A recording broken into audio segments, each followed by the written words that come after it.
Hello, everyone. It's Shane Kanto, your Wasteland Reviewer, and welcome to Lost in the Wasteland, my weekly interview show where I learn a little bit more about somebody else's perspective on movies. And joining me for this week for round two, it's my pal Patrice from SiftPop. Thank you so much for coming on. Hey, thanks for having me back. It's always fun.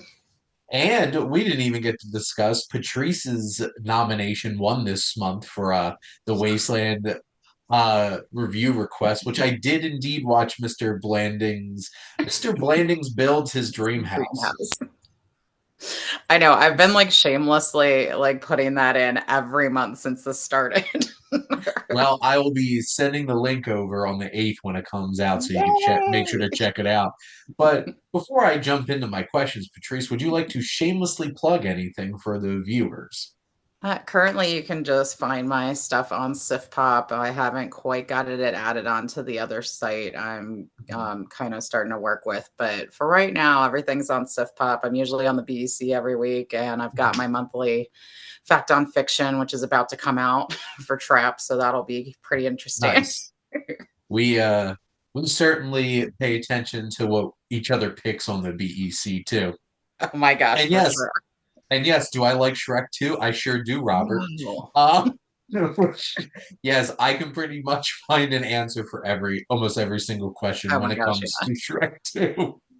But let's get things started with what I like to call the watch list question. So thinking about any previously released film, what film would that you have not seen are you most excited to check out?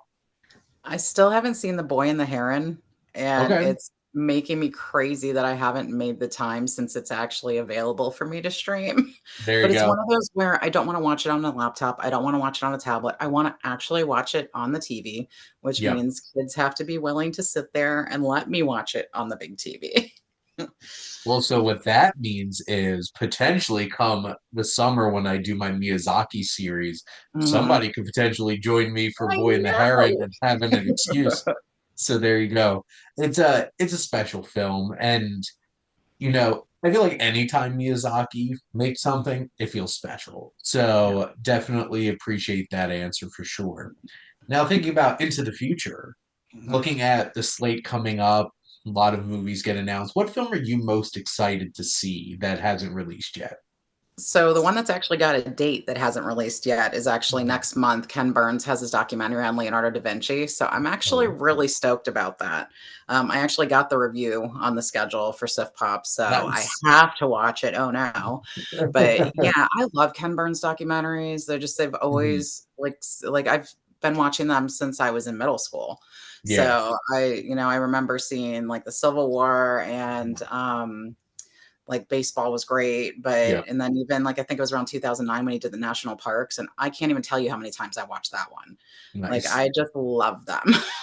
So I'm I excited to see I what he'll do with definitely this. watched a bunch of baseball. I'm very tempted to go back and watch Civil War after they covered it on the Cinephiles pretty early on in the Cinephiles. They're almost on like episode 400 at this point, but they're my favorite podcast and they took a deep dive into his Civil War documentary and Ken Burns just knows what he's doing and that Right. sounds fascinating.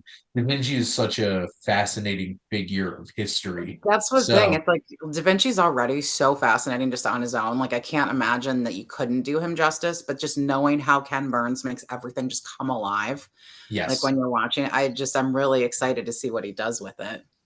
Well, that is certainly on my radar now too. So there you go. That's both on both of our watch lists.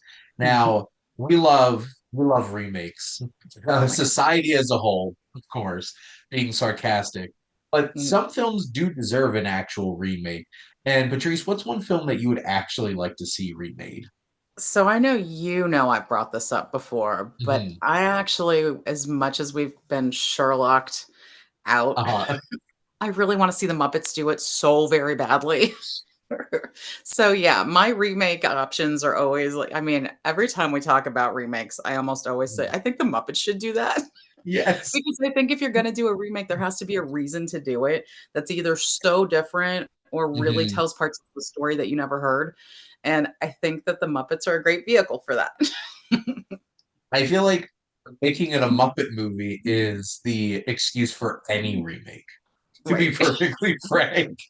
Which, so I'm envisioning, are we going Hermit Fozzie No, talking I Watson, or are we going 100%. We're Gonzo going and Gonzo. Gonzo and The only Rizzo? current problem is that, the voice of Rizzo has separated from the Jim Henson Company right now, so it might have to be, Gonzo Pepe. But I'm really hoping that they get Rizzo back into the talking voice cast for whatever they've got coming out next, because he was a non-speaking role in Haunted Mansion for that reason, which is really disappointing because I Oh, that's think I sad. like Haunted Mansion, but I think Mhm. it could have been so much better with Rizzo and Pepe being in on it. So I'm really hoping that that gets back to being a thing. Now I'm just imagining Gonzo as Sherlock and one of the chickens Yeah. as Watson. Oh, see, my whole thought process is like got you've got Fozzie being Lestrade because he would just be so great at being inept. You've Yes. gotta have Kermit as one of the people that's just, like, either a suspect or involved in whatever's Mhm. going on so that Piggy can come in and be kind of a society chick too. But, yeah, Camilla is definitely, like, the female love interest for the Sherlock. Because just thinking about, like, Scandal in Belgravia with Camilla being, like, this espionage-laden character is It's amazing a to me. chicken. My how I'm envisioning this is it was definitely Miss Piggy. She definitely did it. Yeah, oh, for 100%. sure. So, well, you have me convinced. I'm ready for it. Now, in my first round of interviews, I always like to ask what's your earliest memory of going to movies, but what's your fondest memory of going to the movies? It was definitely Jurassic Park because I had read Okay. the book a year or 2 before, because the book came out in '90. I read it around 91, Hmm. 92. So by the time I'd finished the book, we were already knowing that it was gonna be a movie. Hmm. So I was like, "Oh, this is so cool. I love dinosaurs. I love this book," because it was, like, one of the Uh-huh. first, like, adult novels I had ever read.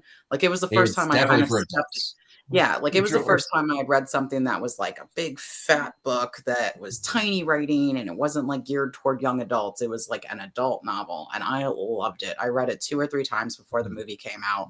So, I was really excited, and I like, oh, you might remember too, that's when Dolby Digital sound just started being a thing in theaters Oh, too.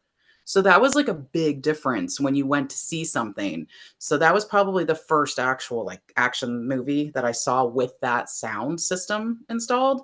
So, just everything about that experience was just like, "Oh my gosh, this is insane." It was so loud but crisp and all around you.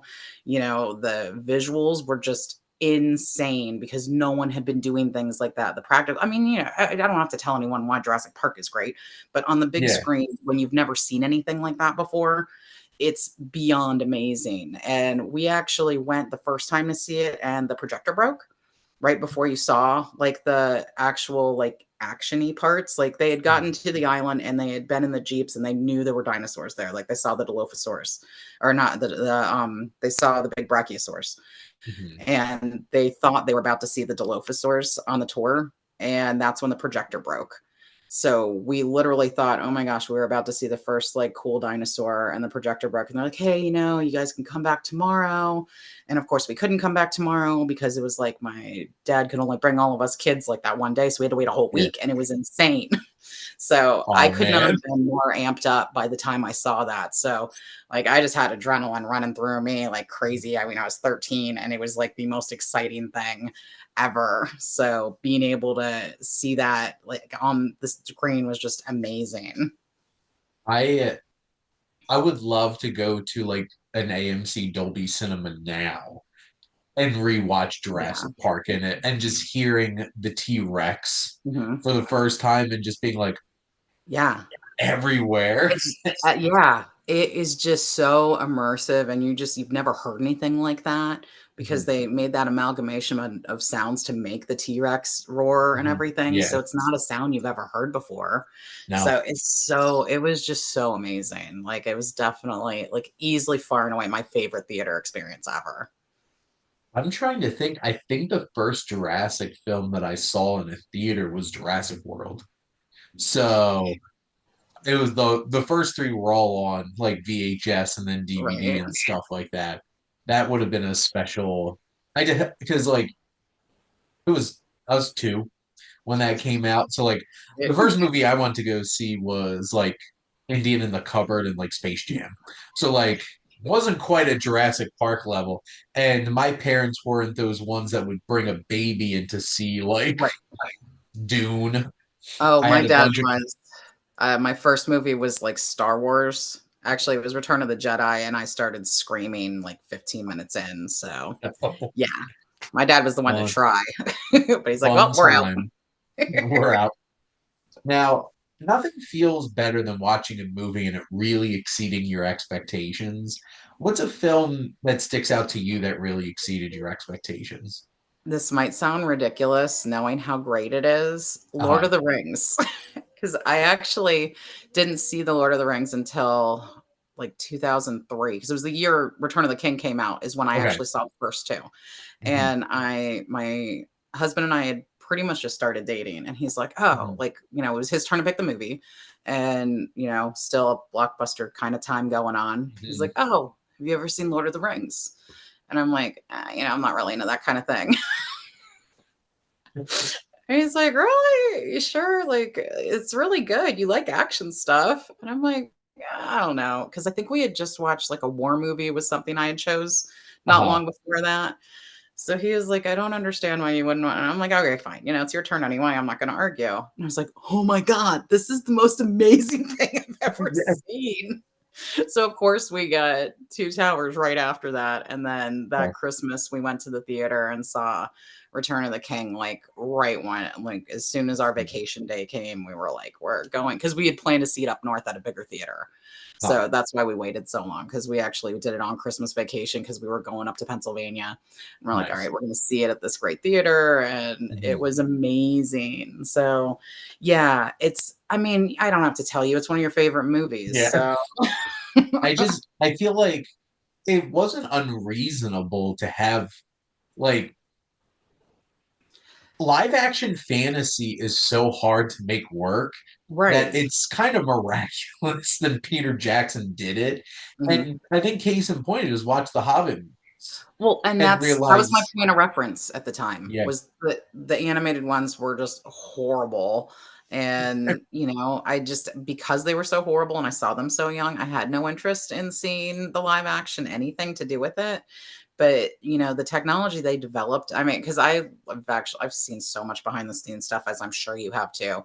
But yes. I just finished parts of Andy Serkis's book that he did Mhm, on it, which was amazing. And I listened to a 3-part series that was done on the behind the scenes, like what went wrong with the production, mhm. which was really cool. So it really makes you appreciate that this movie even got made, and that Yeah, any of that, like that any of this trilogy was made, and just what they had to go through to create the technology to do the things Peter Jackson knew was capable of being done to make this yeah. movie correctly.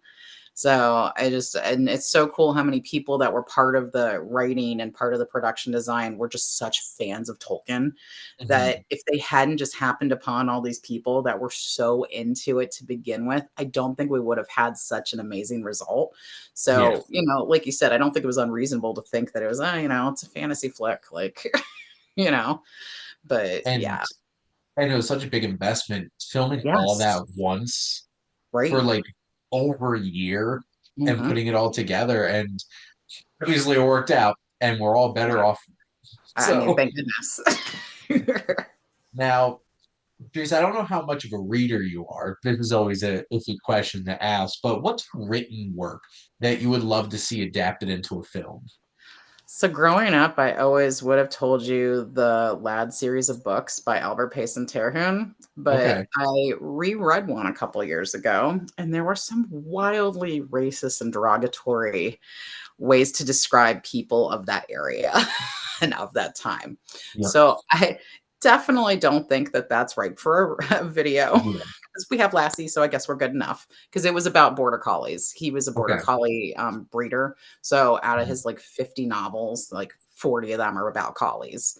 So, and they were There all you in the go. library when I was growing up. Like I read Uh-huh. at least 20 of them. So it was like reading about Lassie. So, Mhm. and there's like a raccoon involved, like as another side pet and stuff. So it was just really cool. And I always thought it'd be a fun, like family movie until I, like I said, a couple years ago, I reread them and a couple of them, and I was like, oh, they're so good. If we could just like not have that be in it. Well, you could adapt it and not have that in it. So Oh, there you yeah, go. but there's no world where that wouldn't come up and be a big deal, like, "Oh, why would we base it off of this when there's works that don't have it?" So, my Fair. actual answer is probably not too surprising for people that know I love documentaries, but Okay. Tippi Hedren's memoir is kind of Mhm. amazing. And I want either a documentary or biopic on that because holy crap, it is so insane.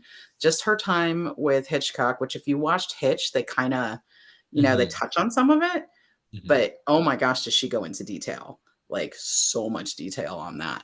And she just had a wild life. I mean, it Mhm. just everything about like the 10, 11 years of filming Roar and the time that, she was with her then husband, Noel, I can't remember his last name right now, that was the director, writer, everything. Like, I just, that whole, I don't know how that woman survived.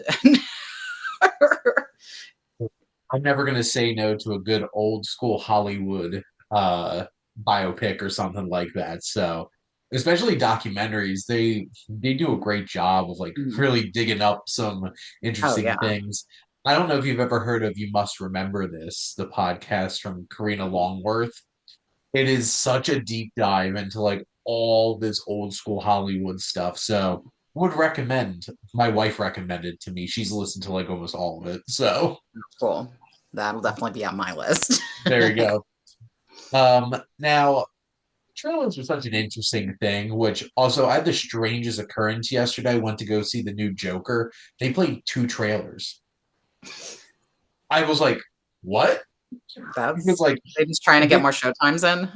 I don't Like, know because honestly, going in, you're expecting like seven, eight, nine for a big oh, yeah. movie like that. But no, trailers have gotten obviously a bad rap at this point for giving too much away. But what's your favorite movie trailer? So, generally, my favorite ones are from the 50s and 60s, especially Okay. rom-coms. My Uh-huh. absolute favorite one ever is from a Doris Day movie called The Glass Bottom Boat, Okay. and it is it's so wild because it is just like a rom-com, but they make it Mhm. seem like it's a James Bond action thriller with spies and just over the top stuff, but it also has like a Doris Day pun. It's got Doris Day playing the ukulele. It's literally like everything about those movies from the 60s that I love in a minute and a half, and it's so beautiful. I love it because it's just every person in the movie is in Mhm. spliced into it, and there's at least 6 like known comedians of the time that were in the Okay. movie for bit parts and stuff, so everyone's been spliced in, which is a lot of them from that time are a little bit misleading. The taglines can be a little misleading, but I get what they're Mhm. going for because if you were advertising a Hallmark movie, you're not getting a big audience coming in, so you Mhm. kinda have to throw out all of these other aspects of your film, Mhm. especially at the time, because even though at that point when this movie came out, Doris Day was enough of a draw on her own, Mhm. so, but they definitely like watching the movie as many times as I have. I know that the parts of this trailer are just they're blips from the movie. Like the one is Mhm. even part of like a dream kind of sequence, and you're just like, and it makes it look like, oh, she's gonna be dressed like that and being all like Yeah. spies with guns. And it's so funny to me because even the movie poster has that picture on it. That's why it's one of the ones I have in here. Like, I love Uh-huh. it. It's so funny to me. But yeah, I just absolutely think I mean, they say like it's gonna be a wild day, and like it's so great. Just I love it. Going back to those old trailer voices. Oh my gosh, and it is like that the voice. It's so great. Mhm. But yeah, that's by far my favorite trailer. Like all her movies from that time have great trailers. Like all the Mhm. rom-coms with Rock Hudson, like that Touch of Mink with Cary Grant, they all have really funny trailers. And then she did two with James Garner too, which are all Mhm. amazing trailers. But The Glass Bottom Boat, far and away the best. I now have to go back and watch that trailer. I'm not very well versed in trailers from films from that era, like minus like the Wild Psycho trailer where Alfred Hitchcock just Mhm. walks you through the whole Yeah. entire movie. It's just, Yep. why would you do this? I always watch the trailer after I watch a movie from that like, in general, I do that, but Mhm. I make a special point of looking them up when I'm watching movies from the 50s and 60s Okay, specifically because they're just so bonkers. crazy. Now, next couple of questions are music related. What's your favorite use of an actual song in a film? This was probably the hardest question you gave me because Okay. I know what I like about the use of songs in movies. I like when they're unexpected and I like when they're out of their time, like when they're out of their era. The first thing Mhm. I thought of was like the kitchen scene from Days of Future Past with Time in the Bottle, I think is just Yes. amazing. And that Yep. song makes it so much better. But I keep going back to one that's so corny, but I just love it was in A Knight's Tale when they have the David Bowie for the dancing scene and there's like the golden years is on. I don't know why, but that just always like a specific song and a specific moment of a movie. It's just it was so much fun. And it was I wasn't expecting David Bowie in a in that kind of movie. So like I love things like that. Another one that always stands out to me is Gone in 60 Seconds. There's a part in the parking garage when they're playing DMX up in here.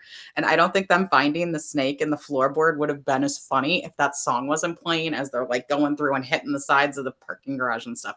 Like I love that kind of that Mhm. energy to a song that just like brings the scene up a little, even if it's not like the best scene of a movie, but it adds just that extra excitement or it gets you amped up Mhm. just a little bit more. Like I like that kind of aspect to a song being thrown into a movie. I'm a huge Jim Croce fan, and I remember watching Days of Future Past midnight premiere, and when Time in a Bottle started, I'm just like, Yeah, I like got so excited. And the Knight's Tale is such an interesting movie because it's all anachronistic. Like everything about it just makes no sense, but they were just right. there for a good time. Oh yeah. Uh, so it's like it's a fun idea, and Golden Years is a great choice. For a second, I was half expecting when you said "Gone in 60 Seconds," Yeah. like the just let's go. But Come on, Memphis. there you go. That whole Now, soundtrack, I used to listen to that entire soundtrack all the time. yeah.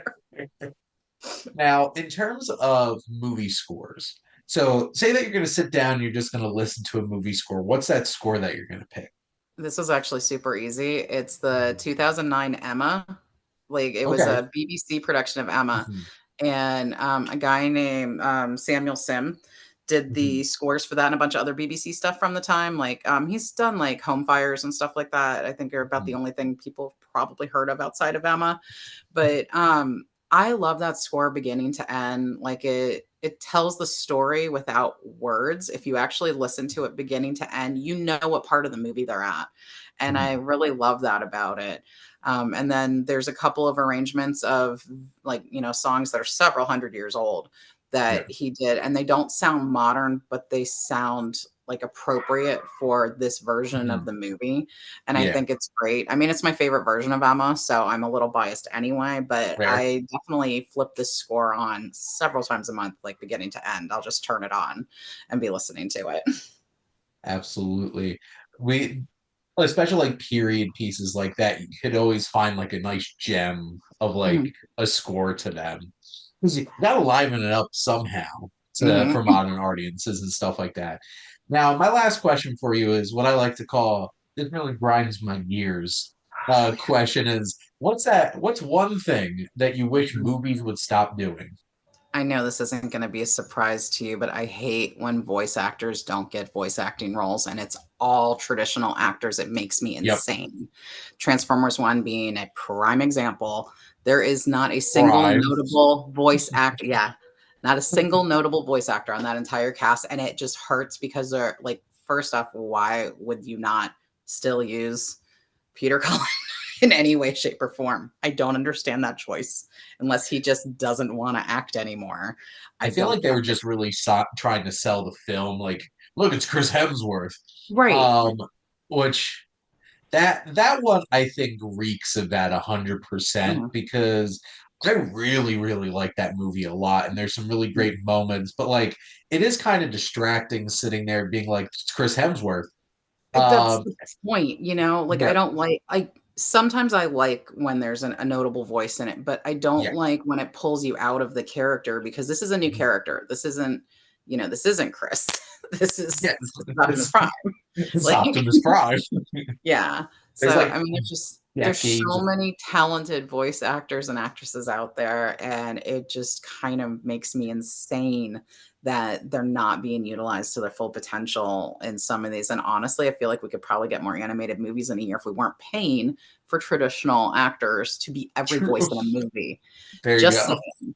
I mean, not that I Like think that the voice actors shouldn't be being paid on the same frame here, but you know what I mean? Like, it just, I in know we're paying realistic. so, like, realistically, you know that Mhm. these movies are costing so much more because they're paying for all of this talent to be on there. Well, even like the Wild Robot, I love the voice cast, but I feel like only a couple of them really sounded like they were doing a voice acting performance. Like Lupita Nyong'o's voice is just so calm and soothing and perfect Mhm. for that.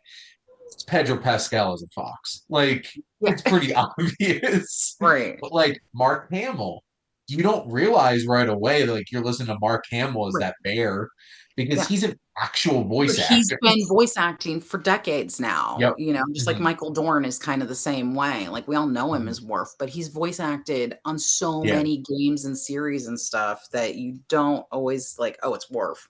Like, he does Yeah. different stuff with it, you know? Well, and like Catherine O'Hara has done Mhm. some different voice work. Like she's a Nightmare Before Christmas. You wouldn't really realize it unless you Right, really looked into it that she's one of the little creepy kids. exactly. But like I get your point 100% because it's like I don't know. I was randomly thinking about this the other day too, for some reason, and just thinking like there's certain characters that it's like Transformers One, for example. I love John Hamm, and John Hamm plays a great villain. Why was he Centennial Prime? And like certain ones made sense, like when Steve Buscemi like was Mhm. Starscream, like that makes Yeah, sense because like his type of voice and stuff like that. you And needed that energy for Starscream too. yes, exactly. And then I was just thinking like it's Randall. Oh, because Monster City. Like there's so many great voice actors Mhm, and they can do so much. mhm. And that's one of the reasons why it's always fun watching a lot of like animated superhero Mhm. movies because Oh, they yeah. will go out there and get actual voice actors to do Mhm. some stuff. And it's just like this movie doesn't feel right, this animated movie without like a John DiMaggio. Yes. I love John DiMaggio so much. I So just finished much. binging Futurama, so yeah. Yep, they have a new season and everything. Mhm. There's teen seasons into Futurama. Still love Right. Bender, but like I 100% get that point. And like sometimes you can find like the perfect voice for something, but also Yeah, sometimes it's really distracting just right. throwing in like a big name that doesn't really fit. Like Chris Mhm. Hemsworth had to like slowly change his voice throughout the movie to finally kind of sound like Right. Optimus Prime. And it's just like, okay. Like Yep. he even did like more interesting voice work in Furiosa than he did in Transformers One. I When he put mean, on that you're not like really obnoxious, like, wrong. oh fantastic kind of like Australian accent that he did. It Mhm. was almost as wild as the nose they gave him. But no, I definitely get that one. And it would be nice, even if like if most of this like throw out one big star and have most at least a Yeah, supporting cast. right, like, I get, like, you gotta have a reason that everyone's gonna come to this movie because the parents might not come if they don't have a reason, so I get Yep. that, but to fill an entire cast with people that aren't voice actors just hurts. Yeah. And how I always like to wrap up this show, Patrice, is having my guest ask me a question. So what would you like to ask the Wasteland Reviewer? So I'm super curious since Prime Day and everything's about to start again for this time around. What are your top I know you have a bunch of movies on there because I know this is like your Christmas. So what are like your top like hoping that the price drops to where you're going to add them to that wall because I know you don't just add anything. Yes, I'm a sucker for Criterion sales and will spend a lot of money. I'm trying not to spend a lot of money right now, but like I know one movie that I want to get is I'm really hoping they do a nice deal for like The Thing on 4K. I was just talking about this because like there's a couple of my DVDs that I really need to like upgrade. Upgrade, yeah. And I was just talking about The Thing and I'm like, I want to watch that in 4K. And I could spend $26 right now on Amazon buying it, well, what if it was cheaper? Right. Um, and I don't buy movies realistically very often unless they're under 10, like $10 or less. Mhm. So that's like I have an immensely large list, two Oh, Amazon yeah. lists waiting for that to pop up. But it's always nice to get like some old classics and stuff like that, or some collections Mhm. for cheap. Um, you'll appreciate this because I just added TCM Classics Cary Grant for movie collection because it had Mr. Yay! Blandings in it. And Mhm. it's like, I'll check out these couple other films too and stuff like that. Because those ones I always enjoyed because I remember my first TCM classic, like the four movie collections, was a sci-fi one. And that's how I first got 2001: A Space Odyssey. Oh, Like, that was the nice. whole reason why I bought that. Yeah. But the it came with Forbidden Planet, which I absolutely love. The original Time Machine with Rod Taylor Oh, wow. and Soylent Green. That's so cool. I'm Like, like, I I'm like, love how they mix and match the movies in some of them. I mean, that's how I got exposed to a lot of the '60s movies that I like, yep, was because I knew I liked one particular movie, and it's like, "Oh, well, it came with all of these." So, especially like my Doris Day collection, that's because it's huh, 3 packs all the time with those. So, I was yep, going for Pillow Talk, but that's how I found, like, Send Me No Flowers, mhm, I love, like, how you get exposed to some of these other movies through those, like, "Oh, here's a pack of these movies," or, "Here's a mhm, 10 pack of this," and it's like, "Oh, cool." And you find these little hidden gems in there, it's so much mhm. fun. So if I can find some of those cheaper, that would be fun. Mostly, there's a couple of movies that I want to upgrade. The Thing's definitely one of them. I would love to get a 4K, and even like Halloween. I'm rewatching both of them for a podcast, and I'm just like, I would love to see like this crisp 4K of it. Adam's got me thinking so much about it since he started his curb Yeah, curbside since it's collection doing of just curbside like, collections, yeah. and like he's posting now is just like, this was such a great 4K transfer. I'm just like, see, now I want to watch that movie like looking real nice and crisp. So Mhm, those are some things I'll be looking for sure. And awesome. usually it's like the end of last year's like big movies, and hopefully that's where I go wild on Black Friday for sure, is trying to get some of the movies that came out in the past year and get them cheap. Right.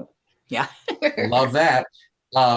Used to go to Best Buy spy, and Mm, definitely not going to be doing that now. Usually, I order on Amazon, and then Target has some decent yep, deals and stuff like that. So, no, I'll be looking at Prime Day for sure. nice. But Patrice, thank you for your question, and thank you as always for coming on and chatting movies with me. Awesome, it's always fun. And thank all of you out there for always tuning in and supporting your Wasteland Reviewer.